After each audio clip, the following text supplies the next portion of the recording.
Trump తీసుకున్న మరో కీలకమైన నిర్ణయం సార్. విదేశీ చిత్రాలకు ఆయన షాక్ ఇచ్చారు. తమ దేశ సినిమా వ్యాపారాన్ని ఇతర దేశాలు దోచుకుంటూ ఉన్నాయి కాబట్టి అమెరికా వెలుపల నిర్మితమయ్యే సినిమాలపై 100% టారిఫ్ అంటూ ఉన్నారు సార్. తన ట్రూత్ సోషల్లో కూడా ఒక పోస్ట్ చేశారు. ఒకసారి ప్రేక్షకుల కోసం అది చదివి వినిపిస్తాను. Our movie making business has been stolen from the United States of America by other countries just like stealing candy from a baby. California with its weak and incompetent governor has been particularly hard hit. Therefore, in order to solve this long time never ending problem, I will be imposing a 100% tariff on any and all movies that are made outside of the United States అని చెప్పి. So చాలా సినిమాలు, భారతీయ సినిమాలు కూడా అమెరికాలో విడుదలవుతూ ఉంటాయి కదా sir. So భారతీయ cinema మీద ట్రంప్ తీసుకున్న ఈ నిర్ణయం ఎఫెక్ట్ ఎంత అంటే ఏం చెప్తారు సార్? ఖచ్చితంగా భారతీయ సినిమా ఎఫెక్ట్ అవుతుంది. వాస్తవంగా ఒక 10-20 ఇయర్స్ క్రితం ఇండియన్ సినిమా ఓవర్సీస్ కలెక్షన్ లో అత్యధిక భాగం అమెరికా నుంచే వచ్చేది. కానీ కంపారిటివ్లీ ఇటీవల కాలంలో కొత్త మార్కెట్లు కూడా ఓపెన్ అయ్యాయి. ఎందుకంటే తెలుగువారు ప్రపంచంలో అనేక దేశాలకు వెళ్ళడం వల్ల. ఒకప్పుడు యుఎస్ఏ, యూకే, కొంతమేర కెనడా మార్కెట్ మాత్రమే ఉండేది. దాంతోపాటు మిడిల్ ఈస్ట్ అంటే మధ్య అరబ్ దేశాలు, గల్ఫ్ దేశాల మార్కెట్ ఉండేది. ఇప్పుడు రోజు రోజుకి ఇది విస్తరిస్తుంది. ఎందుకంటే తెలుగువారు అమెరికాలో పెరిగారు, ఇతర దేశాల్లో కూడా పెరిగారు.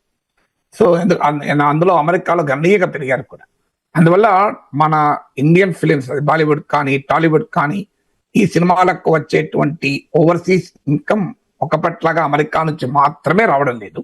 కానీ still America is a dominant share. మీకు ఉదాహరణకు ఇటీవల మన ఓజీ సినిమా ఉంది, పవన్ కళ్యాణ్ సినిమా. ఈ సినిమా ఫస్ట్ 2 రోజుల్లో 48 crores ఓవర్సీస్ కలెక్షన్. అంటే అదర్ దెన్ ఇండియా కలెక్షన్ 48 కోట్లు 2 రోజుల్లో.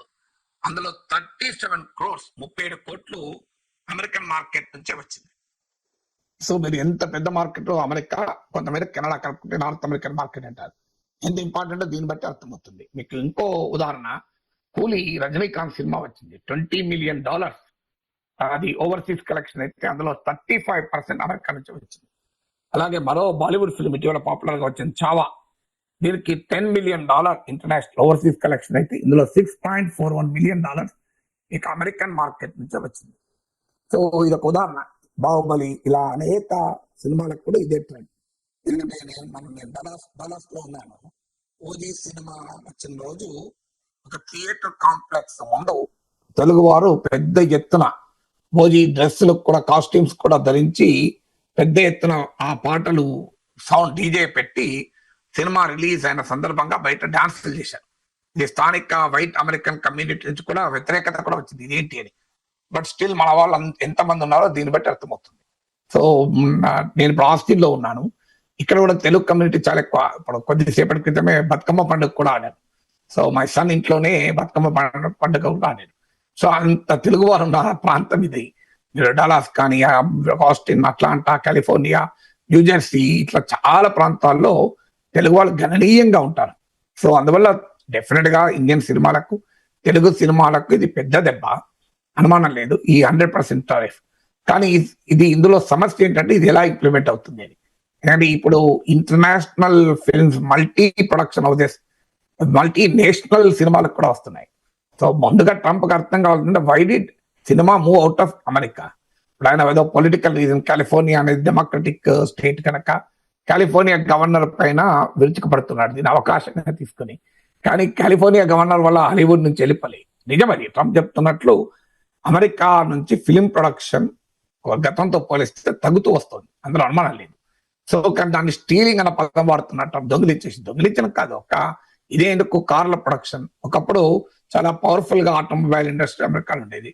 ఇప్పుడు ఆ స్థాయిలో లేదు. టెస్లా లాంటి కార్లు ఇక్కడ ప్రొడ్యూస్ అవుతున్నా కూడా ఆటోమొబైల్ ఇండస్ట్రీ చాలా గణనీయంగా షిఫ్ట్ అయింది. ఇప్పుడు డెట్రాయిట్ లాంటి ప్రాంతం ఒకప్పుడు మ్యానుఫ్యాక్చరింగ్ ప్రాంతాలుగా ఉండేవి. సో నేను చాలాసార్లు చెప్పాను, దీనికి కారణం ఏంటంటే లేబర్ కాస్ట్ విపరీతంగా పెరగడం. ఇవాళ అమెరికాలో హాలీవుడ్ లో సినిమా తీయాలి అంటే, అమెరికాలో సినిమా తీయాలి అంటే లేబర్ కాస్ట్ చాలా ఎక్కువ. సో మీకు ఇతర దేశాల వాళ్ళు ఇప్పుడు అమెరికాలో ఇమ్మిగ్రెంట్ పాపులేషన్ ఉండటానికి కూడా కారణం అదే. ఇప్పుడు ఇల్లు క్లీన్ చేసుకోవడానికి వస్తుంటారు, అలాగే గార్డెన్ లో బుషెస్ కట్ చేసుకోవడానికి వస్తుంటారు. అందరూ కూడా మెక్సికన్స్.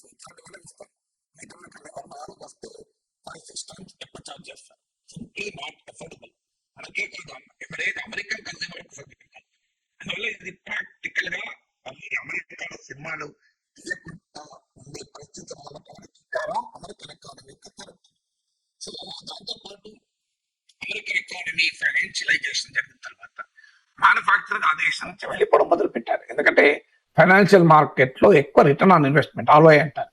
ఒక ఫ్యాక్టరీ పెట్టి ఒక వస్తువు ప్రొడ్యూస్ చేసి దాన్ని ఉత్పత్తి చేసి దాన్ని ఎక్స్పోర్ట్ చేసి లాభం పొందడం కన్నా ఫైనాన్షియల్ మార్కెట్ లో ఇన్వెస్ట్ చేస్తే ఎక్కువ లాభం పొందొచ్చు.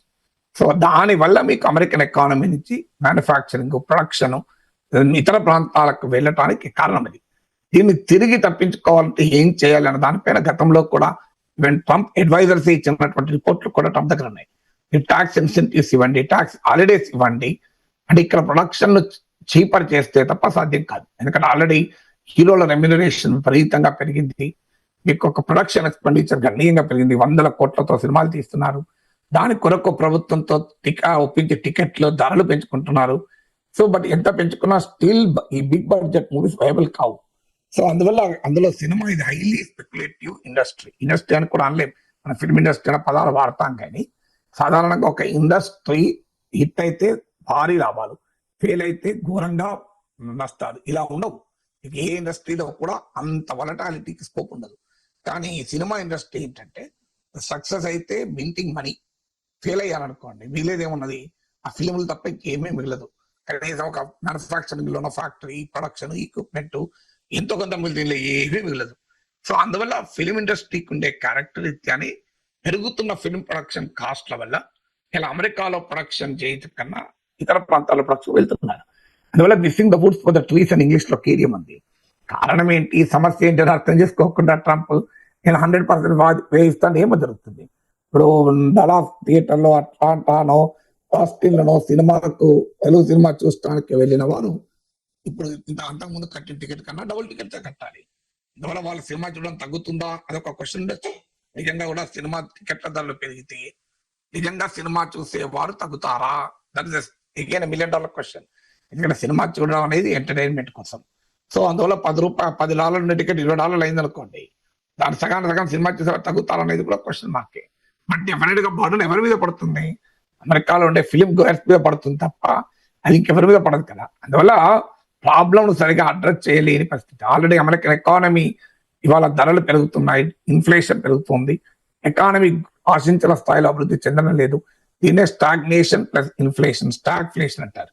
డాలర్ విలువ గణనీయంగా పడిపోతుంది, రూపాయలతో పోలిస్తే పెరగచ్చేమో, కానీ మీరు యూరో, యెన్, యువాన్, పౌండ్ వీరన్నిటితో పోల్చండి, మీకు గణనీయంగా డాలర్ విలువ తగ్గింది.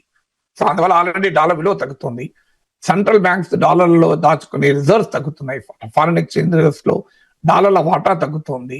దాంతో పాటు డాలర్ రూపంలో పేమెంట్స్, ఇంటర్నేషనల్ పేమెంట్స్ కూడా తగ్గుతున్నాయి. డాలర్ అమెరికన్ ట్రెజరీస్ లో ఇన్వెస్ట్ చేసే వారి ఇన్వెస్ట్మెంట్ తగ్గుతుంది. ఈ పరిణామాలు గమనించాక కూడా ఇంకా ట్రంప్ మూర్ఖంగా నేను సినిమాల పైన 100% టారిఫ్లు విధిస్తాను అంటే ప్రక్రియ జరగదు. ఇంకోటి ఏంటంటే ఈ cinema comes under trade in services. So trade in goods కాక ట్రేడ్ ఇన్ సర్వీసెస్ అంటారు. ఈ ట్రేడ్ ఇన్ సర్వీసెస్ లో అమెరికా ఇస్ నెట్ ఎక్స్పోర్టర్ కూడా. అందువల్ల ఇట్ మేక్స్ నో లాజిక్. సాధారణంగా ఈ టారిఫ్లు విధించేటప్పుడు ట్రంప్ చెప్పే వాదన ఏంటంటే డెఫిసిట్ ఉంది గనక, అమెరికా వైపు లోటు ఉంది గనక నేను టారిఫ్లు విధిస్తాను అంటాడు. కానీ సర్వీసెస్ ఎక్స్పోర్ట్స్ నిజం కాదు. America exports more services than it imports. ఇక మ్యానుఫ్యాక్చరింగ్ లో అది వాస్తవం, America imports more than what it exports. కానీ సర్వీసెస్ మార్కెట్ లో అమెరికా ఎక్స్పోర్ట్స్ మోర్. అందువల్ల నీకు క్లియర్ గా America is net export of services. అలాంటప్పుడు నీకు ఇతర దేశాలు కూడా మరి రిటాలియేటరీ యాక్షన్, ప్రతీకార చర్యలు మొదలు పెడితే ఏం జరుగుతుంది అనేది కూడా క్వశ్చన్ చూడాలి. అమెరికా సర్వీసెస్ ట్రేడ్ ఎఫెక్ట్ అవుతుంది. ఆల్రెడీ చైనా ప్రకటించింది, మీరు చైనాలోకి వచ్చే అమెరికా సినిమాల కోటా తగ్గిస్తామని కూడా ప్రకటించేసింది. సో అందువల్ల ట్రంప్ చర్యలు ఒక రకంగా సెల్ఫ్ డిఫీటింగ్ అది.